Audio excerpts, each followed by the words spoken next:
ស្វាគមន៍មកកាន់ Channel និទានរឿងព្រេងខ្មែរសូមជូនរឿងចៅកំបិតបន្ទោះកាលដើមឡើយមានបុរសពីរនាក់ជាបងប្អូននឹងគ្នាម្ដាយឪពុកស្លាប់អស់ទៅនៅតែពីរនាក់បងប្អូនក៏បបួលគ្នាទៅនៅវត្តរៀនអក្សរធម៌អាសាស្ត្រាបាលីនិងលោកសង្ឃរាជលោកក៏មេត្តាករណាព្រានប្រដៅឲ្យរៀនសូត្រក្មេងទាំងពីរនាក់ព្យាយាមណាស់រកក្មេងណាស្មើគ្មានដល់រៀនចេះចប់លោកគ្រូបំបួសនេនទាំងពីរពុំខ្ជិលសោះខំរៀនសូត្រនិងបម្រើគ្រូពុំឲ្យគ្រូអអន់ព្រះទ័យឡើយនេនទាំងពីរបួសបាន5វស្សានឹកចង់សឹកក៏ចូលទៅទន្ទាលាគ្រូសឹកគ្រូក៏ព្រមឲ្យសឹករួចលោកគ្រូផ្ដាំបរោះបងឲ្យទៅនៅរកស៊ីស្រុកចិននឹងបានជាចៅសួធំក្នុងស្រុកចិនឯបរោះប្អូនគ្រូពុំបានផ្ដាំអ្វីឡើយត្បិតគ្រូមើលឲ្យឃើញថាបរោះប្អូននឹងបានសោយរាជ្យជាស្ដេចនគរពីរទើបលោកគ្រូផ្ដាំថាចៅឯងទៅរកស៊ីបើនឿយណាស់កុំដេកយកប្រពន្ធត្រូវមើលម្ដាយក្មេកចូលដំណេកកុំនិយាយនឹងប្រពន្ធបើឯងរក្សាពាក្យទាំង3ម៉ាត់នេះបានស្មើបាននគរពីរអញគ្មានអ្វីឲ្យឯងទេបរោះទាំងពីរនាក់បងប្អូនក៏លាគ្រូដើរទៅបរោះបងទៅរកស៊ីឯស្រុកចិនតាមពាក្យបណ្ដាំគ្រូក៏បានជាចៅសួធំមែនបរោះប្អូនមិនដឹងរកស៊ីអ្វីទៅនៅនឹងបងប្អូនញាតិសន្តានគេក៏អាណិតដណ្ដឹងប្រពន្ធរៀបការធ្វើផ្ទះឲ្យនៅបរោះនោះភ្លេចពាក្យគ្រូផ្ដាំ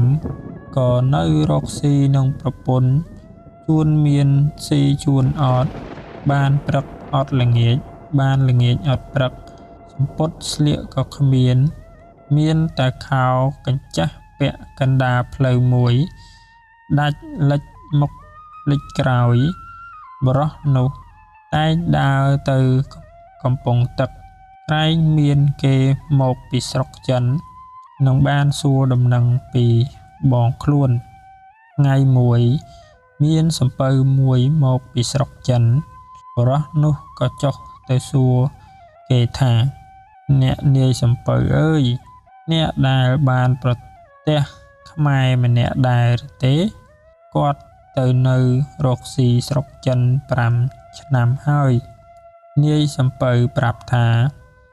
ឃើញខ្មែរម្នាក់ដែរឥឡូវគេមានជាចៅសួមានងារធំក្នុងស្រុកចិនគ្មានអ្នកណាមានស្មាទេបរោះសួរទៅនាយសំពៅទៀតថាអ្នកនាយសំពៅអញ្ជើញទៅវិញថ្ងៃណានាយសំពៅថា3ថ្ងៃទៀតខ្ញុំវិលទៅវិញហើយបរោះនិយាយនឹងនាយសំពៅថាអ្នកនាយសំពៅបើអ្នកអញ្ជើញទៅវិញសូមអ្នកអាណិតឲ្យខ្ញុំសូមដោយសារទៅផងនាយសំពៅព្រមឲ្យទៅបរោះនោះក៏លានាយសំពៅមកផ្ទះវិញទៅដល់ផ្ទះបរោះនិយាយនឹងប្រពន្ធថានាងអើយយើងសពថ្ងៃនេះក្រលំបាកណាស់ឥឡូវនេះឮដំណឹងថាបងអ្នកដែលទៅស្រុកចិនគេមានគេបានជាចៅសួធំក្នុងស្រុកចិនឥឡូវបងចង់ទៅសួរក្រែងបងគេឃើញឯងក្រគេអាណិតឲ្យប្រាក់កាសចាយសម្ពុតអាវពាក់ខ្លះប្រពន្ធឮប្តីថាដូច្នោះសួរថាចុះអ្នកទៅជាមួយអ្នកណា បរោះជាប្តីប្រាប់ថាបងសុំដោយសារសំពៅគេព្រមឲ្យទៅ3ថ្ងៃទៀតគេចេញសំពៅហើយប្រពន្ធថាបើអ្នកទៅក៏ទៅចុះលុះដល់3ថ្ងៃបរោះក៏ចុះទៅនាងសំពៅឃើញបរោះនោះទៅក៏គេហៅចុះសំពៅចេញទៅកាលបើសំពៅរៀងទៅបរោះនោះមើលថែទាំជួយរក្សារបស់ទ្រព្យនាយសំពៅដូចរបស់ខ្លួននាយសំពៅឃើញបរោះនោះមានគំនិតមាយាទល្អក៏ស្រឡាញ់រាប់អានអាណិតឲ្យបាយទឹកសេតែសពថ្ងៃរៀងទៅឯប្រពន្ធបរោះនោះកាលក្រោយបរោះជាប្តីទៅស្រុកចិនក៏លួចមានសហាយយកមកដេកយប់ថ្ងៃឲ្យទៅវិញនិយាយពីបរោះដែលទៅជាមួយនឹងនាយសំពៅលុះដល់ស្រុកចិនក៏សួរនាយសំពៅថាវិលទៅស្រុកខ្មែរវិញថ្ងៃណាប្រាប់ខ្ញុំផងនាយសំពៅប្រាប់ថា3ថ្ងៃទៀតនឹងចេញទៅបរោះលើដូច្នោះក៏ទៅសួររកបងទៅដល់មាត់ទ្វារផ្ទះបងឃើញមនុស្សចាំទ្វារសួរគេថានេះហើយឬផ្ទះលោកចៅសួរខ្មែរអ្នកចាំទ្វារប្រាប់ថានេះហើយផ្ទះលោកចៅសួរអ្នកចាំទ្វារសួរបរោះវិញថាអ្នកឯងមកពីណាមកសួររកផ្ទះចៅសួរបរោះប្រាប់ថា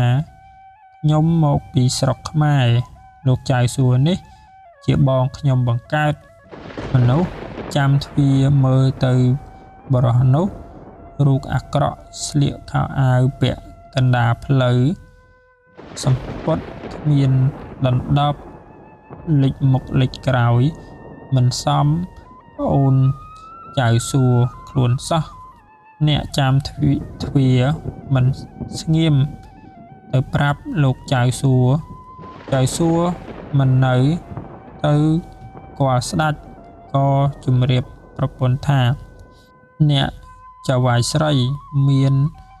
មនុស្សម្នាក់មកពីស្រុកខ្មែររូបអាក្រក់ស្លៀកខោពាក់កណ្ដាលផ្លូវគុនទៅខោដាច់លិចមុខក្រោយហើយប្រាប់ខ្ញុំថា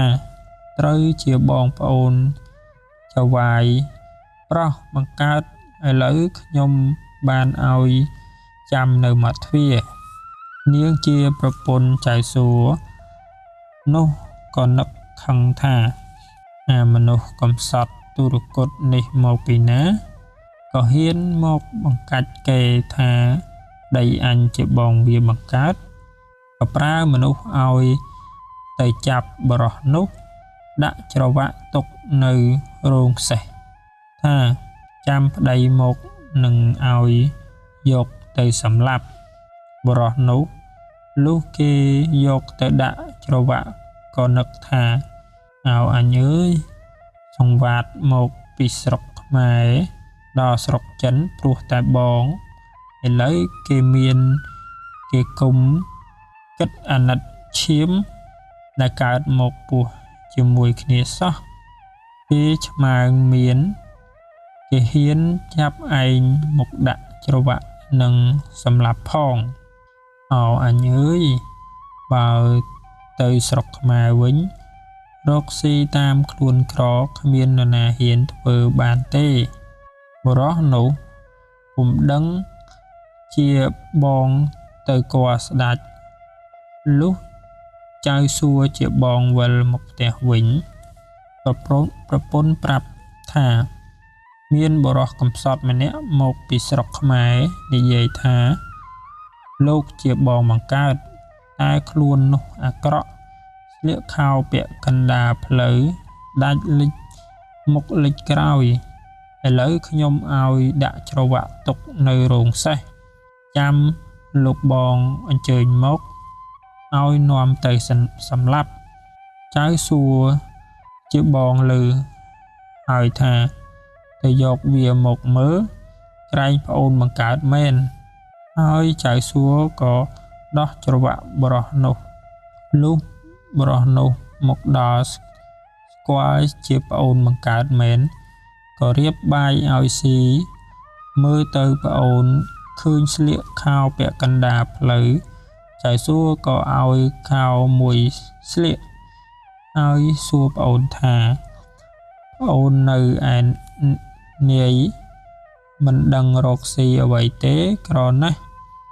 ហើយមានប្រពន្ធផងបានអីស៊ីបងឮប្អូននិយាយក៏នឹកអាណិតប្អូនមិនចេញស្ដីហើយសួរថាប្អូនមកជាមួយអ្នកណាបរោះប្អូនជំរាបថាខ្ញុំមិននឹងនាយសំពៅគេឲ្យដោយសារមកចៅសួរបងថាចុះគេទៅវិញថ្ងៃណាបរោះប្អូនប្រាប់បងថា3ថ្ងៃទៀតគេចេញសំពៅទៅវិញចៅសួរបងដឹងដូច្នោះក៏ស្ងៀមទៅឲ្យលើកបាយមកហៅបរោះជាប្អូនស៊ីជាមួយគ្នា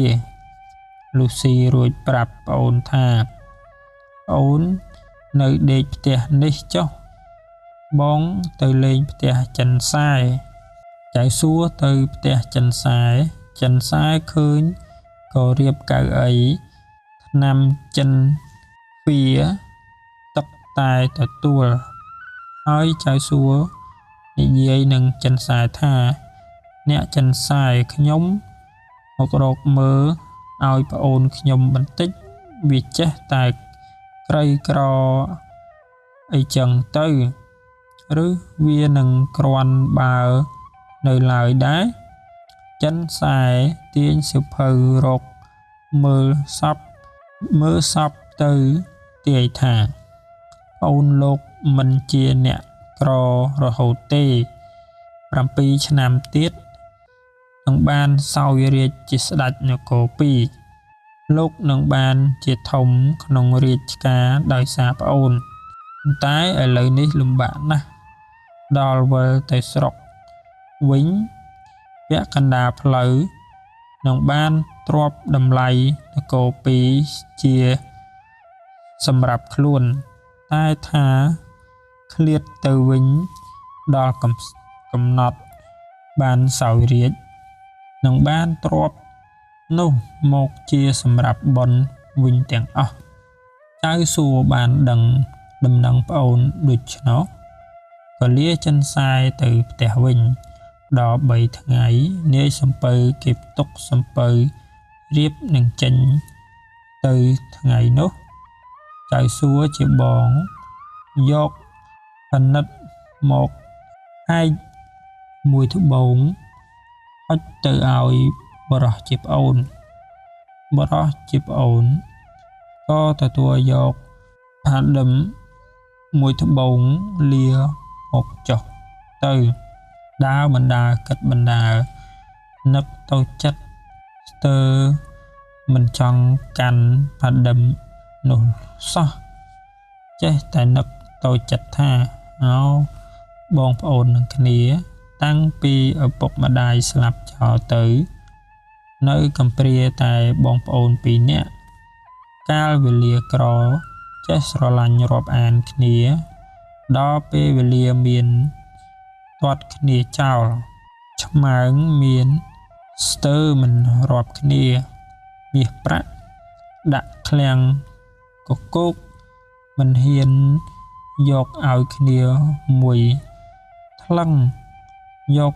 តែខ្មោចផាដិមឲ្យគ្នាមួយត្បូងលុះបរោះនោះដើរទៅដល់កំពង់ក៏ឡើងលើសំពៅនាយសំពៅឲ្យកូនឈ្នួលស្រាវយុទ្ធការដោងបើកទៅហើយនាយសំពៅសួរបរោះនោះថាប្អូនទៅឯលោកចៅសួរតើលោកឲ្យអ្វីខ្លះបរោះប្រាប់នាយសំពៅថាគ្មានឲ្យអ្វីទេមីឲ្យតែផាដិមមួយត្បូងនឹងខោមួយនាយសំពៅបានដឹងហើយ ក៏នៅស្ងៀមលុះបើកសំពៅទៅដល់ពាក់កណ្ដាលផ្លូវយប់ងងឹតនឹងទៅពំរួចក៏ឲ្យបោះយុទ្ធការដេកហេតុតែបនដល់បរោះក៏នឹកឃើញពាក្យដែលគ្រូផ្ដាំថានឿយណាស់កុំដេកឥឡូវអស់អ្នកសំពៅនេះដេកអស់ដូច្នេះអញកុំឲ្យដេកក៏អង្គុយនៅក្បែរដងក្តោងពុំហ៊ានដេកលុះដល់អាត្រៀតមានយក្សមួយអស់មកឃើញសំពៅវាចុះមកប៉ងនឹងស៊ីមនុស្សហើយវាឆ្ងោកមើលទៅក្នុងសំពៅធ្លាក់ពុកមាត់ទៅលើបរោះនោះក៏ស្ទុះទៅស្រវាចាប់ជាប់ហើយស្រែកថាឯងស្លាប់នឹងដៃអញឥឡូវនេះហើយយក្សឮបរោះនេះថាដូច្នោះផិតភ័យណាស់តែស្ទុះទៅមិនរួចត្បិតបរោះនោះចាប់ពុកមាត់ជាប់យក្សផិតភ័យក្រាចស្លាប់ក៏និយាយនឹងបរោះនោះថាអ្នកបរោះអើយបើអ្នកអាណិតលែងខ្ញុំនឹងតបគុណអ្នកជាខ្សែចងដៃដំបងវាយឯងឆ្នាំងឆ្អិនឯងខ្សែនឹងដំបងនេះបើមានបច្ឆាមិត្តពីណាមកប្រមាថឲ្យតែខ្សែទៅចងដំបងទៅវាយបច្ឆាមិត្តនោះនឹងស្លាប់វិនាសអន្តរាយអស់ឯឆ្នាំងនេះបើឃ្លានអាហារចំណីហើយនឹងចង់បរិភោគអាហារចំណីអ្វីប្រាប់ឆ្នាំងថាឆ្អិនឡើងអញស៊ីក៏ឆ្អិនឯងឡើងបានបរិភោគមិនចាំបាច់ដាំឡើយបរោះឮដូច្នោះក៏ថាបើដូច្នោះយាឯងឲ្យមកអញសិនសឹមអញលែងយក្សក៏ហុចប្រដាប់ទាំងនោះមកបរោះនោះទទួលយកហើយលែងយក្សនោះទៅយក្សក៏ហោះទៅលំនៅវាវិញលុះព្រឹកឡើងបរោះនិយាយប្រាប់នាយសំពៅថាអ្នកនាយសំពៅយប់មិញមានយក្សមួយមកគិតនឹងស៊ីយើងរាល់គ្នាកុំតែបានខ្ញុំកុំអីយក្សវាស៊ីអស់ទៅហើយបើអ្នកនាយសំពៅមិនជឿខ្ញុំសូមមើលសំណុកយក្សដែលវាសោកលូកខ្ញុំនេះមានខ្សែចងឯង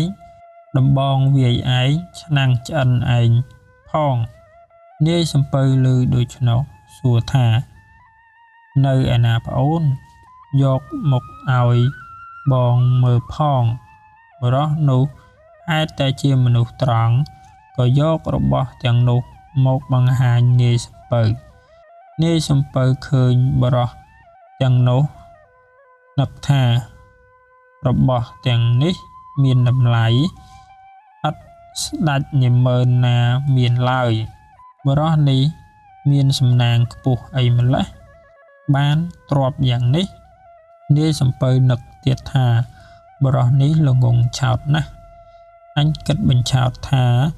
ទុករក្សាឲ្យបើសំពៅទៅដល់គុក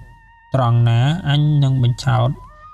ឲ្យវាឡើងហើយអញបើកសំពៅទៅចោលអញនឹងយកទ្រព្យទាំងអស់នេះនាយសំពៅគិតដូច្នេះហើយនិយាយថាសូមប្អូនឲ្យទ្រព្យរបស់ទាំងនេះមកបងរក្សាទុកបាត់ប្អូនឯងគ្មានហັບដាក់បរោះគិតស្មានថានាយសំពៅគេយកមករក្សាទុកឲ្យតាមត្រង់មិនដឹងជាគេទុច្ចរិតនឹងខ្លួនឡើយទើបយករបស់ប្រគល់ទៅនាយសំពៅទាំងអស់នាយសំពៅក៏បើកសំពៅទៅដល់ចុងកោះមួយដែលមានដើមល្វាមួយដើមដុះក្នុងទឹកនាយសំពៅឲ្យចាប់ដើមល្វានេះឈប់ហើយនិយាយនឹងបរោះនេះថា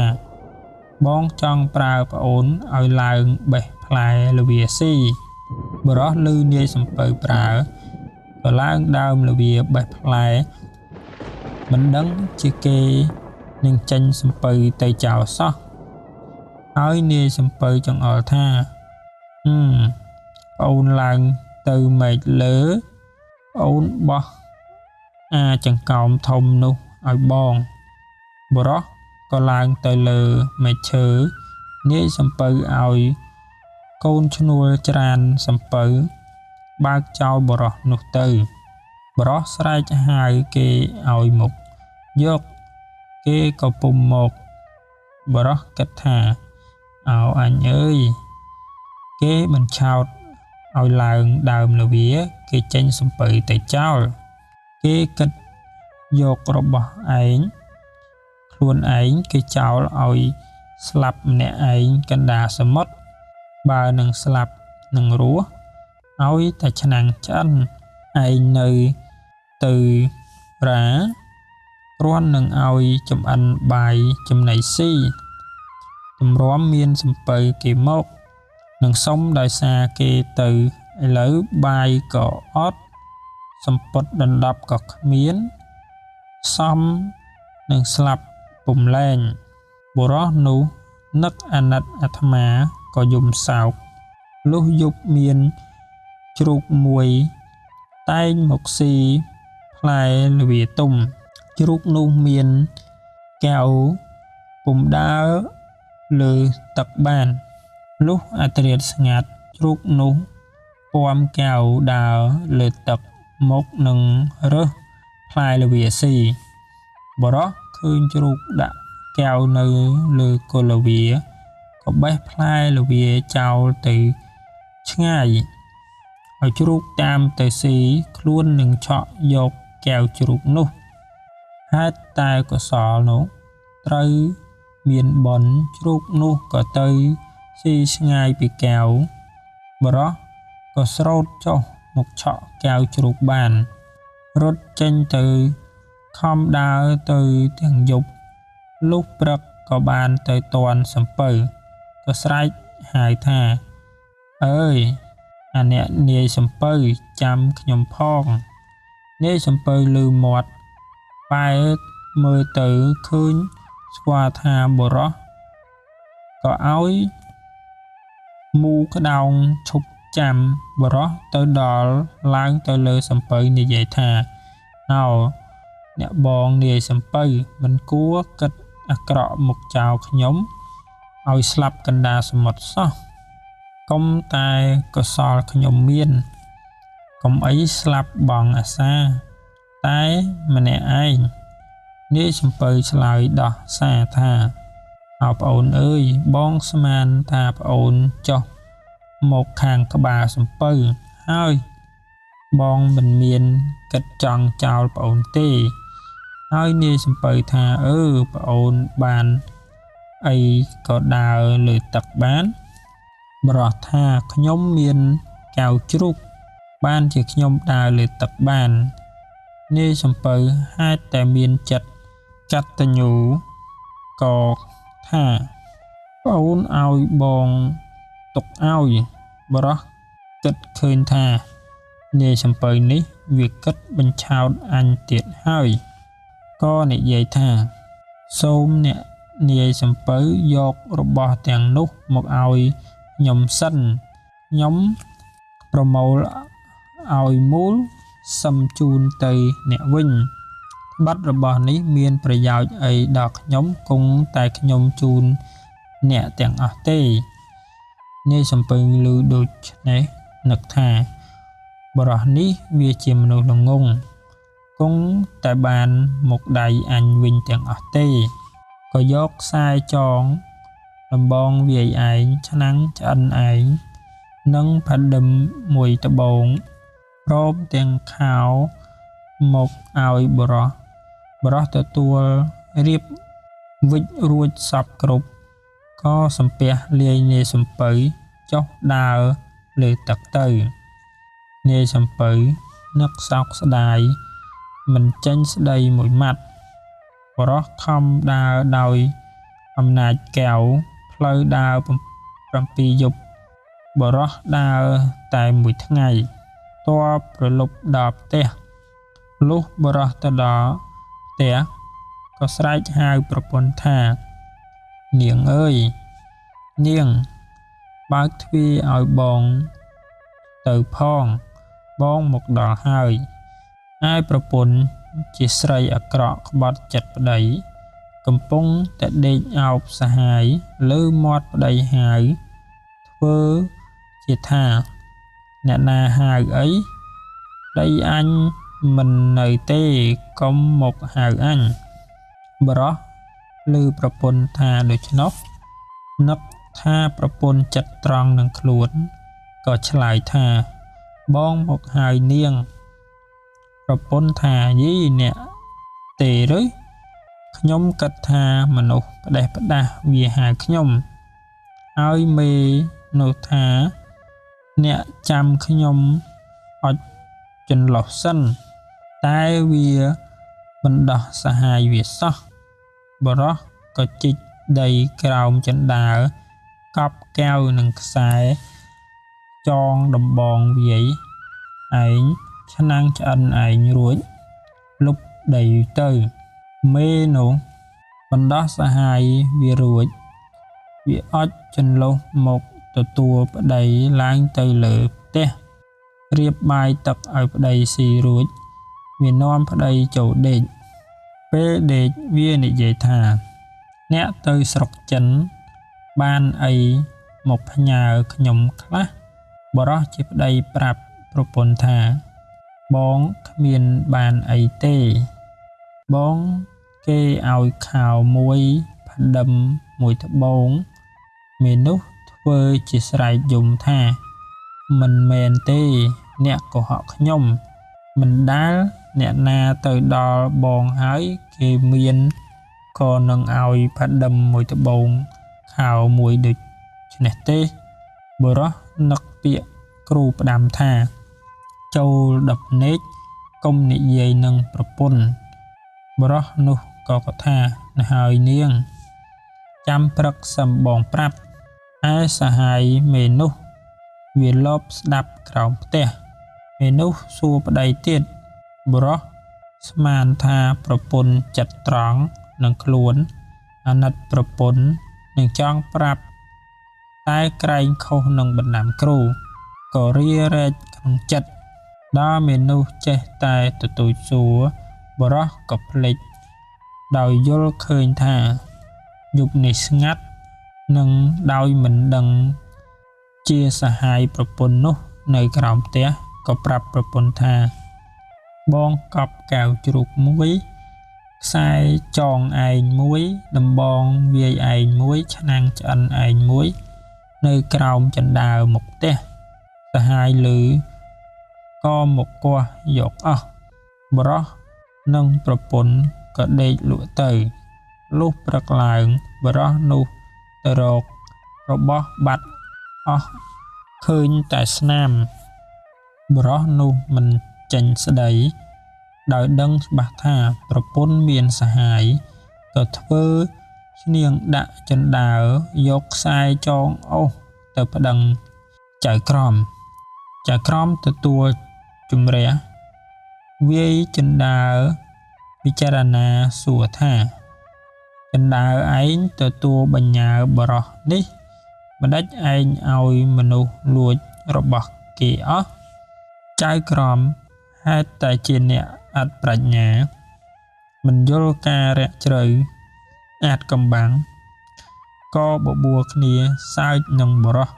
ស្ដីឲ្យបរោះនោះថានាំបង្កើតក្តីថាបរោះឯងឈួតគ្មានជីដូនជីតានរណាគេក្តីនឹងចណ្ដើរដូចនៅឯងទេចៅឯងទៅរកនរណាគេជំរះឲ្យចុះបរោះក៏ចងចណ្ដើរអស់ចូលទៅក្នុងព្រះរាជវាំងពេលនោះជួនជាស្ដេចទ្រង់ចេញប្រថាប់នៅចុងព្រះរាជរោងទ្រង់បានតតឃើញស្ដេចទ្រង់ឲ្យអាមាត្យរត់ទៅហៅបរោះនោះមក ហើយទ្រង់មានព្រះបន្ទូលសួរបរោះថាដំណើរដូចម្ដេចបានជាអ្នកដាក់ឈៀងជណ្ដើរហើយចងអុសដូច្នោះតើមកពីអ្វីបរោះនោះក្រាបបង្គំទូលថាសូមទ្រង់ព្រះមេត្តាប្រោសការដើមឡើយទូលព្រះបង្គំបានយករបស់ទៅជីកកប់ក្រោមជណ្ដើរនេះញើនឹងជណ្ដើរឲ្យជណ្ដើររក្សាឲ្យជណ្ដើរនេះឲ្យមនុស្សលួចយកអស់បានជាទូលព្រះបង្គំពុំសុខចិត្តនឹងជណ្ដើរនេះស្ដេចមានព្រះបន្ទូលសួរបរោះថារបស់អ្វីខ្លះបរោះក្រោយទូលថាខ្សែចងឯងឆ្នាំងឆ្អិនឯងនិងកែវដើរលើទឹកបានស្ដេចទ្រង់ជ្រាបទ្រង់ឲ្យបរោះយកជណ្ដើរនោះមកថ្វាយព្រះអង្គទ្រង់ឲ្យអាមាត្យយកទុកហើយទ្រង់មានបន្ទូលថាប្រពន្ធចៅឯងមានសហាយចៅឯងនៅនឹងយើងចុះរួចទ្រង់ក៏ព្រះរាជទានសម្ពត់អាវឲ្យបរោះនោះស្លៀកពាក់បរោះនោះក៏នៅគរបម្រើស្ដេចប្រមាណ3ថ្ងៃស្ដេចទ្រង់ព្រះរាជទានព្រះភូសាឲ្យបរោះនោះទ្រង់ផ្ដាំថាចូលឯងយកសម្ពត់ដែលយើងឲ្យនេះទៅផ្ទះបើមានគេបបួលថាឲ្យមកមើលរបាំចូលឯងកុំមកឯងឲ្យតែសម្ពត់នេះទៅប្រពន្ធឯងស្លៀកពាក់មកមើលរបាំចុះបរោះនោះទទួលព្រះរាជអង្គការឲ្យហើយក៏ថ្វាយបង្គំលាវិលទៅផ្ទះវិញឯប្រពន្ធឃើញប្តីបានសម្ពត់ល្អធ្វើរកជាស្រឡាញ់ប្តីណាស់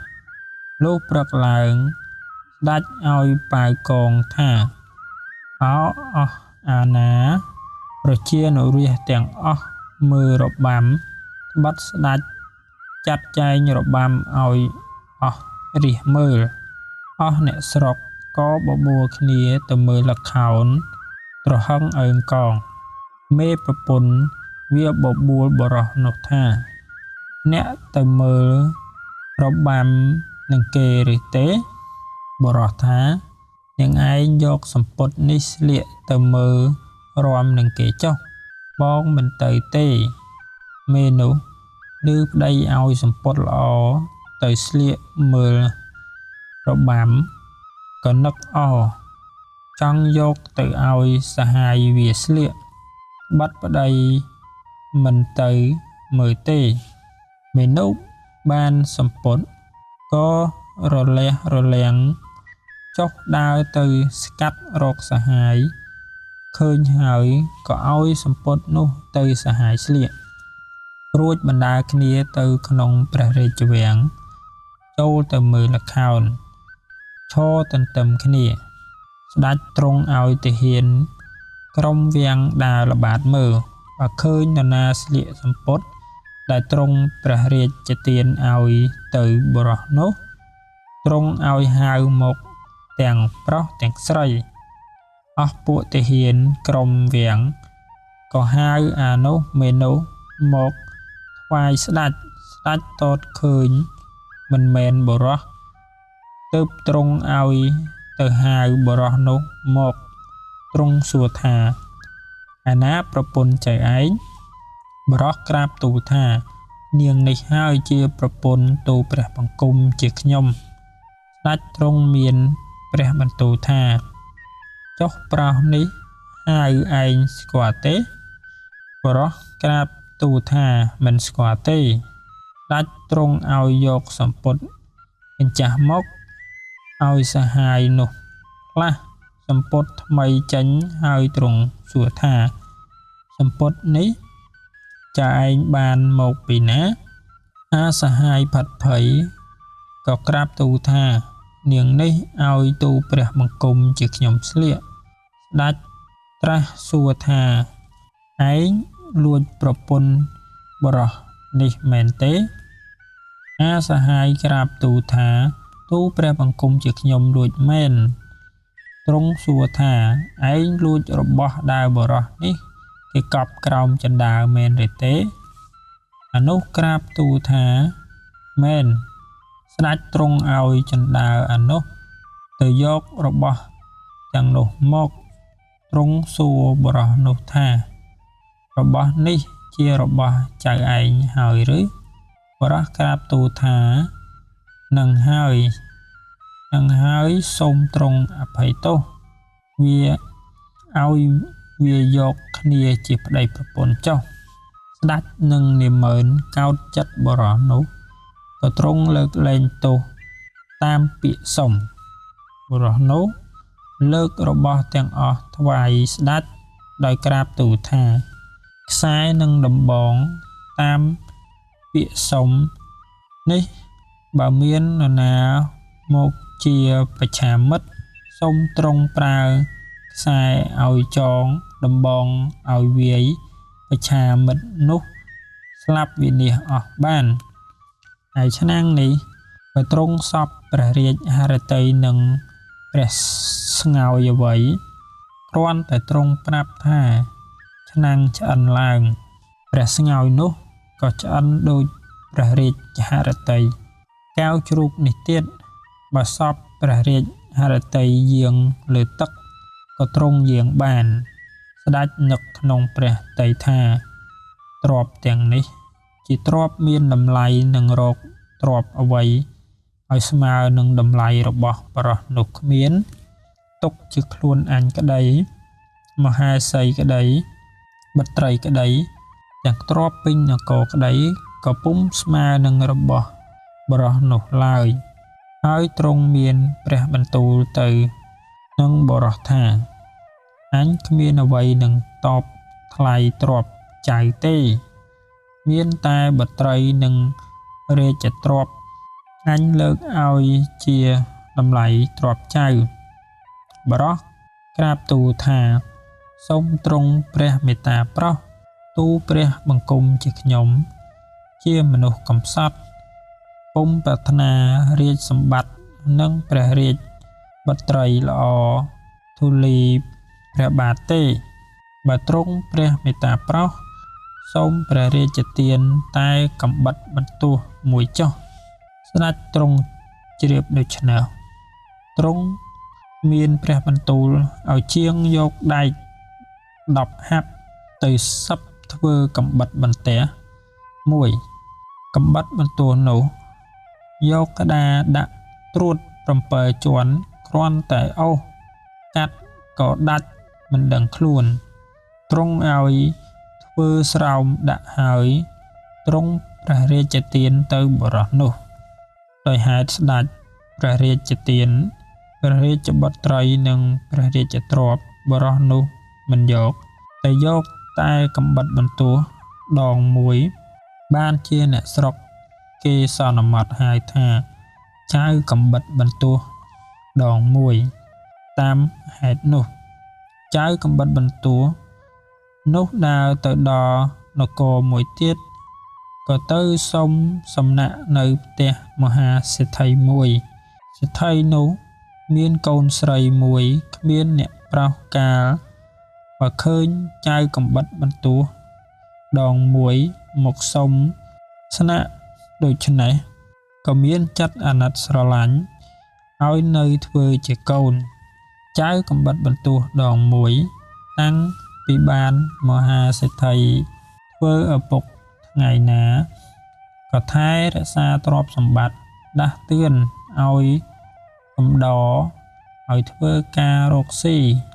មិនឲ្យមហាសេដ្ឋីព្រួយចិត្តឡើយមហាសេដ្ឋីក៏មានចិត្តអាណិតស្រឡាញ់ចៅកំបិតបន្ទោះដងមួយលើសកូនបង្កើតជួនជាពេលនោះស្ដេចទ្រង់ចង់ពិសោធន៍រកនាម៉ឺនមានប្រាជ្ញាចេះរក្សាទឹកដីជុះទ្រង់បានទ្រង់ក៏ឲ្យរៀបទីព្រះទានក្រាបពូប្រែព្រំដាក់ចំណីអាហារបើមន្ត្រីណាត្រូវវេនចាំវាំងឲ្យស៊ីដេករៀងទៅ អស់នាម៉ឺនក៏ទៅបរិភោគចំណីនោះហើយដេកនៅទីព្រះទាននោះស្ដេចទ្រង់លបចេញមកទតឃើញដេកពុំភ្ញាក់ក៏ទ្រង់ឲ្យដាស់ឡើងចាប់យកទៅចាប់ចោលតែត្រូវនាម៉ឺនណាដេកវេននាម៉ឺននោះស្លាប់ដល់វេនសេដ្ឋីក៏ឲ្យប្រពន្ធរៀបចំធ្វើបុណ្យខ្លួនដោយនឹកថាតែទៅដេកវេនហើយមិនដែលនរណារស់មួយទេអស់ប្រពន្ធកូនបងប្អូនញាតិសន្តានខ្ញុំកំដរយំត្រហឹងអើងកងសេដ្ឋីដេកសន្ធឹកសន្ធៃអាហារចំណីក៏ពុំបរិភោគចៅកំបិតបន្ទោះដងមួយលើគេយំរាល់គ្នាក៏តែសួរមហាសេដ្ឋីជាឪពុកថាលោកឪពុកហេតុអ្វីបានជាគេយំត្រហឹងអើងកងហើយលោកឪពុកសម្រានសន្ធឹងសន្ធៃអាហារចំណីក៏មិនពិសាដូច្នេះតើមានការអ្វីសូមលោកឪពុកប្រាប់ខ្ញុំឲ្យបានដឹងផងមហាសេដ្ឋីឮចៅកំបិតបន្ទោះដងមួយសួរដូច្នេះក៏ប្រាប់កូនថាអោកូនអើយឪពុកបានអ្នកមកធ្វើកូនថ្ងៃណាឪពុកគ្មានទាស់ចិត្តទេឪពុកនឹកថានឹងបាននៅរក្សាអ្នកនិងទំនុកបំរុងអ្នកឲ្យស្នងឪពុកឥឡូវឪពុកស្លាប់ល្ងាចនេះហើយបាត់ស្ដេចឲ្យទៅដេកចាំវាំងតែនិមឺនណាទៅដេកមុខជាស្លាប់ពុំខានឡើយបើអត់ពីឪពុកទៅកូននៅត្រូវអ្នករក្សាម្ដាយនិងប្អូនស្រីផងហើយចៅកំបិតបន្ទោះដងមួយឬឪពុកនិយាយប្រាប់ដូច្នោះក៏ជម្រាបឪពុកថាសូមឪពុកកុំក្រោកឡើងពិសាក្រយ៉ាចុះការដេកចាំវាំងលោកឪពុកពុំថប់ទុកងារឲ្យខ្ញុំសុំទៅដេកស្លាប់ជួសលោកឪពុកមហាសេដ្ឋីថានៅហើយកូនខ្លួនអ្នកនៅក្មេងខ្លួនឪពុកចាស់ហើយក៏ល្មមស្លាប់ដែរចៅកំបិតបន្ទោះដងមួយជម្រាបមហាសេដ្ឋីជាឪពុកថាការទៅដេកចាំវាំងនេះបើនរណាទៅដេកមិនដឹងកលក៏ស្លាប់បើដឹងកលមិនស្លាប់ទេហើយនិមឺនទាំងអស់ដែលស្លាប់នោះសុទ្ធតែគ្មានដឹងកលទេមានតែខ្ញុំទៅដឹងកលស្ដេចមហាសេដ្ឋីឮចៅកំបិតបន្ទោះនិយាយដូច្នោះក៏ក្រោកឡើងបរិភោគបាយងូតទឹកលុះដល់ល្ងាចចៅកំបិតបន្ទោះដងមួយក៏កាន់កំបិតបន្ទោះចុះដើរទៅលុះដល់វាំងអស់ពួកព្រះក្រាលប្រគល់របស់ដែលរៀបបំរុងនោះឲ្យចៅកំបិតបន្ទោះដងមួយនឹកថាអោស្ដេចនេះទ្រង់សពព្រះតីរើសរកនិមឺនណាមានគំនិតល្អអាចរក្សាទឹកដីបានជាទ្រង់ពិសោធន៍យ៉ាងនេះចៅកំបិតបន្ទោះដងមួយពុំដេកសោះថយទៅអង្គុយចម្ងាយពីយាម3នោះលុះអាធ្រាត្រស្ងាត់ស្ដេចខ្លែងព្រះអង្គចេញមកចៅកំបិតបន្ទោះឃើញស្គាល់ជាស្ដេចក៏សំងំពួនបំបាំងនៅសសរស្ដេចយាងមកដល់ទ្រង់ទតឃើញចំណីនៅដដែលក៏ត្រង់ព្រះសន្តិដ្ឋក្បែរសសរចៅកំបិតបន្ទោះដងមួយស្រែកថាព្រះកាប់អាចោរមកពីណាមកគិតលួចទ្រព្យរបស់ស្ដេចភ្ញាក់ហើយទ្រង់រត់ទៅចៅកំបិតបន្ទោះក៏ស្ទុះរត់ចេញបណ្ដោយដាច់ទ្រង់កិច្ចនឹងសសរចុះព្រះរាជជ្រងចៅកំបិតបន្ទោះធ្វើជាកាប់ផុតមិនឲ្យត្រូវតែសសរចុងព្រះរាជជ្រងដាច់ទ្រង់កិច្ចពីសសរមួយទៅសសរមួយ គ្រប់តែសសរចៅកំបិតបន្ទោះកាប់បង្ខល់ពីស្ដេចឲ្យត្រូវសសរគ្រប់តែសសរចុងព្រះរាជរោងដោយមិនដឹងថាដាច់ឡើយតើតែស្ដេចស្រែកថាអញទេអញជាស្ដេចទេទើបចៅកំបិតបន្ទោះដងមួយលែងដេញស្ដេចក៏ចូលទៅក្នុងព្រះរាជដំណាក់ចៅកំបិតបន្ទោះក៏វិលមកកន្លែងដដែលលុះព្រឹកឡើងចៅកំបិតបន្ទោះទៅដល់ផ្ទះមានខ្យល់បក់មកឯក្រោយក៏រលំចុងព្រះរាជរោងទាំងអស់ស្ដេចទ្រង់ឲ្យសួរថាវេននរណាដេកចាំវាំងយប់មិញអាមាត្យក្រាបទូលថាត្រូវវេនមហាសេដ្ឋីស្ដេចទ្រង់ឲ្យព្រះអាមាត្យទៅសួរមហាសេដ្ឋីថាលោកអ្នកណាដេកចាំវាំងយប់មិញមហាសេដ្ឋីប្រាប់ថាកូនខ្ញុំអាមាត្យថាឥឡូវសត្រូវកាប់ចុងព្រះរាជរោងរលំអស់បានជាស្ដេចទ្រង់ឲ្យហៅលោកទៅមហាសេដ្ឋីឮអាមាត្យប្រាប់ដូច្នេះក៏ផិតភ័យនឹកថាអោកូនអើយសុំខ្លួនទៅដេកចាំវាំងជួសឪពុកនឹកថាឲ្យបានសេចក្តីសុខឥឡូវម្ដេចក៏ឲ្យសត្រូវចូលកាប់ចុងព្រះរាជរោងបាន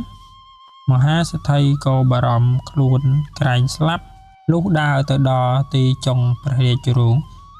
ឃើញចុងព្រះរាជរោងរលំអស់ក៏រឹតតែភ័យជាថ្មីទៀតអាមាត្យនាំមហាសេដ្ឋីមកដល់ស្ដេចទ្រង់សួរថាមហាសេដ្ឋីត្រូវវេនអ្នកឬអ្នកណាយប់មិញមហាសេដ្ឋីក្រាបទូលថាត្រូវវេនទូលព្រះបង្គំជាខ្ញុំស្ដេចមានព្រះបន្ទូលថានរណាដេកចាំវាំងសេដ្ឋីទូលថាកូនព្រះរាជបង្គំជាខ្ញុំទទួលព្រះរាជទានដំណេកចាំវាំងទ្រង់បានព្រះបន្ទូលថាមហាសេដ្ឋីអ្នកមានកូនប្រុសពីកាលណាក្រែងអ្នកមានតែកូនស្រីទេឬមហាសេដ្ឋីក្រាបទូលថាសូមទ្រង់មេត្តាប្រុសកូនរបស់ទូលព្រះបង្គំជាខ្ញុំនេះកំព្រាមិនដឹងជាមកពីណាទូលព្រះបង្គំជាខ្ញុំឃើញកំព្រាក៏សុំជាកូនត្បិតគ្មានកូនប្រុសស្ដេចមានព្រះបន្ទូលថាបើដូច្នោះឲ្យទៅហៅមកអាមាត្យក៏រត់ទៅហៅចៅកំបិតបន្ទោះដងមួយមហាសេដ្ឋីរឹតតែភ័យនឹកថាអោកូនអើយសមស្លាប់ជាមួយឪពុកថ្ងៃនេះជាប្រកាសពុំលែងអាមាត្យដែលទៅហៅចៅកំបិតបន្ទោះលុះទៅដល់ប្រាប់ប្រពន្ធមហាសេដ្ឋីថាអ្នកស្រីស្ដេចទ្រង់ឲ្យហៅកូនប្រុសអ្នកនាងជាប្រពន្ធមហាសេដ្ឋីថាអោអ្នកអាមាត្យអើយឥឡូវវាដេកទៅហើយព្រោះយប់មិញទៅដេកចាំវាំងអត់ងងុយតព្រឹកអាមាត្យថាទេអ្នកបើទុកជាអត់ងងុយយ៉ាងណាក៏ដាស់ឡើងត្បិតស្ដេចទ្រង់ហៅប្រញាប់ប្រពន្ធមហាសេដ្ឋីប្រណីកូនមិនហ៊ានដាស់បញ្ជូនកូនស្រីឲ្យទៅដាស់ថានាងឯងទៅដាស់បងឡើងហើយនាងកូនស្រីប្រកែកថាទេម៉ែខ្ញុំមិនហ៊ានទៅដាស់ទេព្រោះគាត់ទៅនឹងសម្រានអំបញ្ញមិញចៅកំបិតបន្ទោះលើគេមាត់ក៏រលឹកឡើងចេញទៅក្រៅម្ដាយឃើញកូនរលឹកប្រាប់កូនថាកូនស្ដេចទ្រង់ហៅកូនទៅឥឡូវរាជបំរើគេអង្គុយតែចាំចៅកំបិតបន្ទោះក៏លុបមុខសិតសក់ស្លុះកញ្ចក់ស្លៀកសំពត់ចុះទៅជាមួយអាមាត្យទៅដល់ស្ដេចមានព្រះបន្ទូលសួរថានឹងហើយឬកូនអ្នកឯងមហាសេដ្ឋី មហាសេដ្ឋីទូលថាសូមទ្រង់ព្រះមេត្តាប្រោសនឹងហើយកូនទូលព្រះបង្គំជាខ្ញុំដាច់ទ្រង់សួរថានរណាដេកចាំវាំងយប់មិញចៅកំបិតបន្ទោះដងមួយក្រាបបង្គំទូលថាទូលព្រះបង្គំជាខ្ញុំទទួលព្រះរាជមានដំណេកយប់មិញនេះម្ដេចទ្រង់ព្រះសណ្ដាប់ហើយទ្រង់មានព្រះបន្ទូលទៅនឹងមហាសេដ្ឋីថាមហាសេដ្ឋីការដែលដាច់រលំព្រះរាជរោងអញអស់នេះអញពុំមានចិត្តខឹងទេធ្វើឡើងជាថ្មីទៀតបានតែរើសរកមនុស្សដូចកូនអ្នកនេះមិនបានទេនេះហើយទើបគេហៅថាមនុស្សពេញលក្ខហើយទ្រង់សួរថាចៅឯងឈ្មោះអ្វី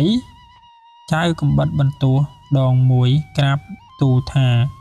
ទូលព្រះបង្គំជាខ្ញុំឈ្មោះចៅកំបិតបន្ទោះដងមួយស្ដេចមានព្រះបន្ទូលថាចៅកំបិតបន្ទោះយប់មិញដែលឯងដេញកាប់អញនោះ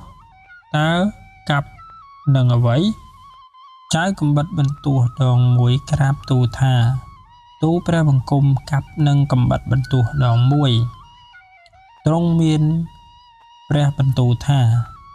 ចៅឯងយកកំបិតបន្ទោះនោះមកមើលបើថាឯងកាប់នឹងកំបិតបន្ទោះនោះមែនចៅកំបិតបន្ទោះដងមួយទូលថាសូមទ្រង់ព្រះមេត្តាប្រោសបើទ្រង់ចង់ជ្រាបថាកំបិតបន្ទោះនេះមុតឬមិនមុតទ្រង់ឲ្យយកក្តារមកដាក់តម្រួតគ្នា7ជាន់ទូលព្រះបង្គំគ្រាន់តែអុសថ្វាយតតស្ដេចពុំជឿទ្រង់បង្គាប់អាមាត្យឲ្យយកក្តារមកដាក់ត្រួតគ្នា7ជាន់ហើយទ្រង់ឲ្យ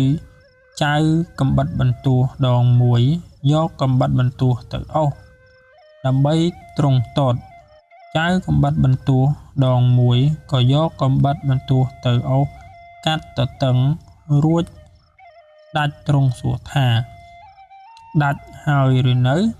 ចៅកំបិតបន្ទោះដងមួយក្រាបទូលថាដាច់ហើយស្ដេចមានព្រះបន្ទូលថាបើដាច់ហើយម្ដេចក៏គ្មានស្នាមចៅកំបិតបន្ទោះដងមួយក្រាបទូលទៀតថាសូមទ្រង់ព្រះមេត្តាប្រោសបើទ្រង់ពុំជឿឲ្យមនុស្សទាញចុងទាញដើមមើលទើបទ្រង់ជ្រាបថាដាច់ឬមិនដាច់ស្ដេចឮចៅកំបិតបន្ទោះដងមួយក្រាបទូលដូច្នោះទ្រង់ឲ្យអាមាត្យចាប់ទាញចុងដើមឃើញដាច់ចេញពីគ្នាដូចគេកាប់កាលទ្រង់ទតឃើញក្តារដាច់ចេញពីគ្នាដូច្នោះទើបទ្រង់ភ័យជាក្រោយដោយទ្រង់នឹក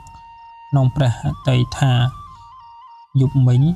បើប្រសិនជាចៅកំបិតបន្ទោះដងមួយវាកាប់ត្រូវអញសំអញស្លាប់បងអាសាគ្មាននរណាសំសោះនេះជាហេតុដែលបុណ្យអញមានបានជាមិនស្លាប់ព្រះមហាក្សត្រទ្រង់តតយល់ដូច្នោះហើយទ្រង់បានព្រះបន្ទូលប្រាប់មហាសេដ្ឋីថា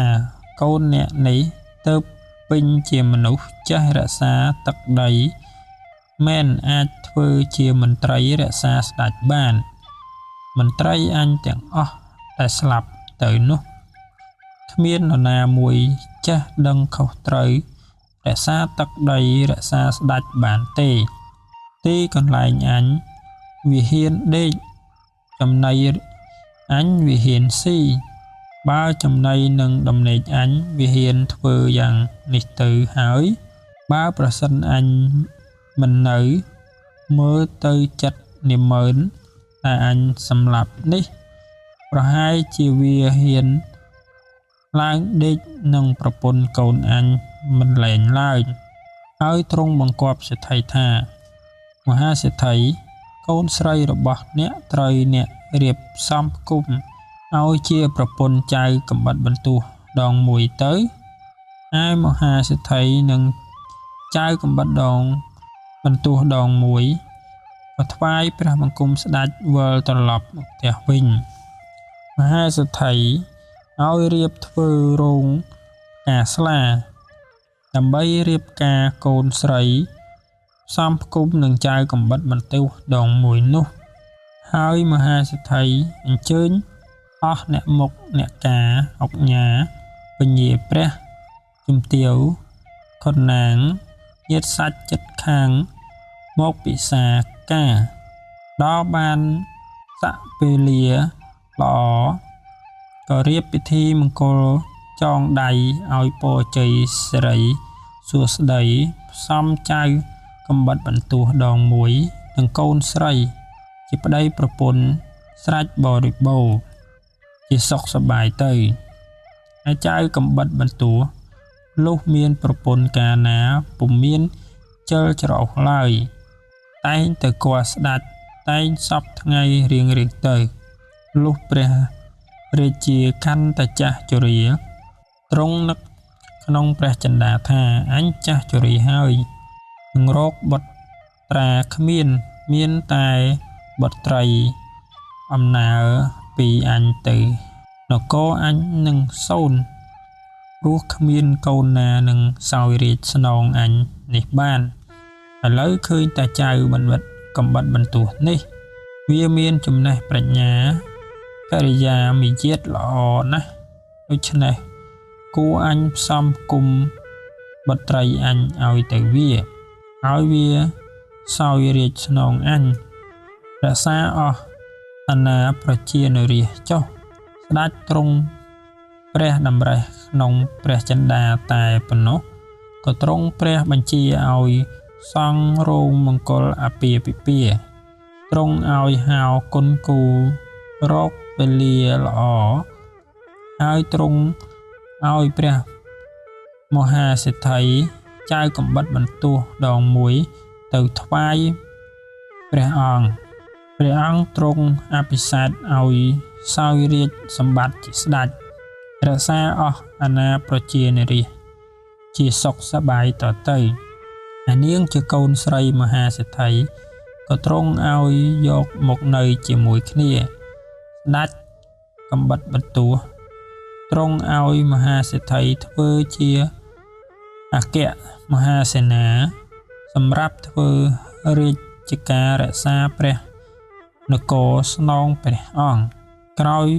មកព្រះមហាក្សត្រជាព្រះវរបិតាទ្រង់ចាស់ជរាទ្រង់ព្រះទីវង្គតទៅស្ដេចកំបិតបន្ទោះឲ្យធ្វើសាលាសង់មេរុតប្រាសាទបូជាព្រះបិតាមាតាធ្វើបុណ្យឆ្លង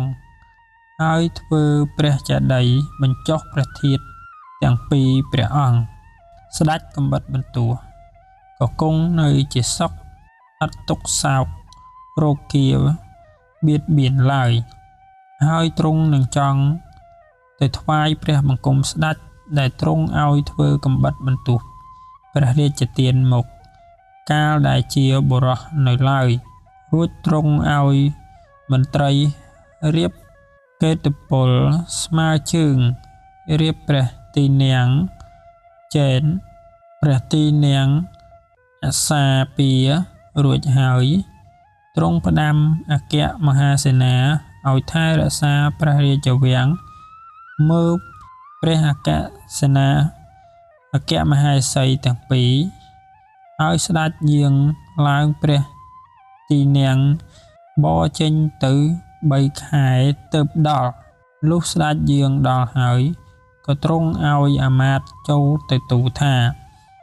ត្បិតស្ដេចកំបិតបន្ទោះដងមួយតែកាលពីដើមមានបានថ្វាយខ្សែចងដំបងវាយឯងឆ្នាំងឆ្អិនឯងនិងកែវជ្រូកដើរលើទឹកហើយទ្រង់ឲ្យធ្វើកំបិតបន្ទោះដងមួយព្រះរាជទានទៅឥឡូវបានសោយរាជជាស្ដេចចូលមកថ្វាយព្រះបង្គំព្រះអង្គអាមាត្យទទួលព្រះបណ្ដាំក៏បង្គំទូលស្ដេចនោះតាមព្រះរាជបញ្ជាស្ដេចនោះទ្រង់ជ្រាបក៏ទ្រង់ឲ្យរៀបទទួលយ៉ាងមហោឡារិកអាមាត្យវិលទៅទូលព្រះ ស្ដេចកំបិតបន្ទោះវិញថាស្ដេចម្ចាស់នគរសូមព្រះអង្គស្ដេចយាងចូលទៅជាឆាប់បាត់ទ្រង់រលឹកណាស់ហើយស្ដេចកំបិតបន្ទោះក៏ទ្រង់ឲ្យពួកវេហពលយោធាដង្ហែព្រះអង្គយាងចូលទៅស្ដេចម្ចាស់នគរតតទៅស្ដេចកំបិតបន្ទោះឃើញប្លែកណាស់ស្ទើរពុំស្គាល់ក៏ទ្រង់ចុះចុងព្រះរាជរោងមកទទួលចាប់ព្រះហស្ថនាំឡើងទៅហើយទ្រង់រៀបជប់លៀងអស់ពួកពលសេនានិមឺនសពមុខមន្ត្រីឲ្យស៊ីផឹកសប្បាយហើយស្ដេចម្ចាស់នគរទ្រង់គិតក្នុងព្រះហឫទ័យថាខ្លួនអញចាស់ហើយគ្មាន